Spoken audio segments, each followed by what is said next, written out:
name is Eric Mason, lead pastor and founder here at Epiphany Fellowship and president and founder of Thriving, a resource collaborative that helps train people from urban ministry all over the world. My first contact with Oak Cliff Bible Fellowship was becoming a member in 1995. Of course, being at Dallas Seminary at the time, one of the coveted roles of a seminary student at that particular time was to be in Oak Cliff Bible Fellowship's internship program. So a year later, which was around 96, got into the internship program at Oak Cliff Bible Fellowship and was working in the fellowship department for a little while. And then Dr. Evans ended up calling me to his office. So I told him what I was doing, and he asked me where my passions was. And he put me in the youth department, and I ended up becoming one of the leaders over the youth ministry and being the youth director for a few years, which is great.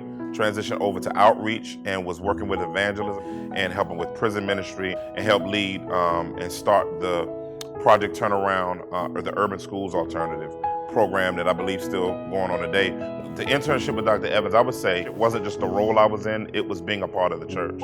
And so because Oak Cliff is like a family, it was like being raised in a family, being raised in ministry. My wife got to spend a good bit of time with Dr. Lois, and me getting to spend time with Dr. Evans and just be around them. It wasn't like he was at home opening up the Bible, teaching me stuff. He just allowed me to be there. And as I interacted with whether it's Priscilla, Crystal, him and Jonathan wrestling, and him telling Jonathan to get off his back, and Anthony sleep on the couch. Just that type of interaction was really, really healthy for me in helping to build a family. Now I'm coming up on 20 years of marriage, and I got 4 kids too, so it was a big part of my development. The beauty of the impact that that's had on me in particular in seeing this household is spiritual leadership. And what I mean by spiritual leadership is he didn't pull out a PowerPoint presentation or anything like that, but I got this deep sense from being around him that he had a vision for his family.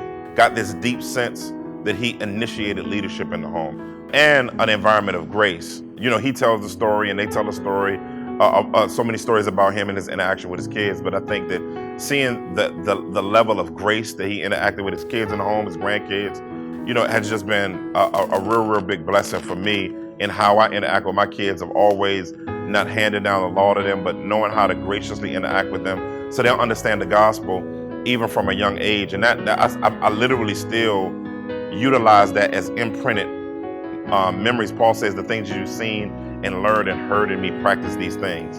And so those are the things that I've seen and learned and heard through him, which God has used, ultimately him as a conduit. One of the ways that Dr. Evans' shaping of theology helped shape my theology, it was seamlessly no difference between head and heart.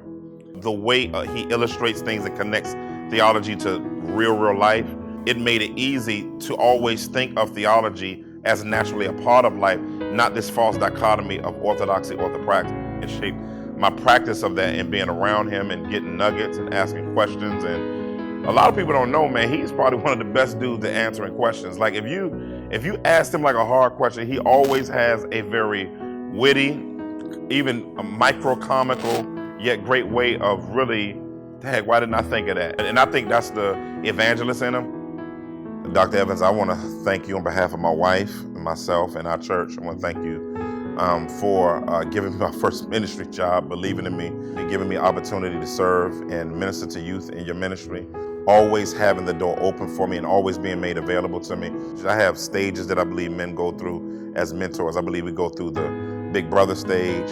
When we grow a little more, we go to the uncle stage. When we get from the uncle stage, we go to the spiritual father stage. But then I believe that there's a stage above spiritual father, which is sage. And sage can say very few things, but make massive amounts of reverbs of impact. And I believe just like a proverb can be a pithy statement that can send reverbs through generations, I think God has done that same thing with you.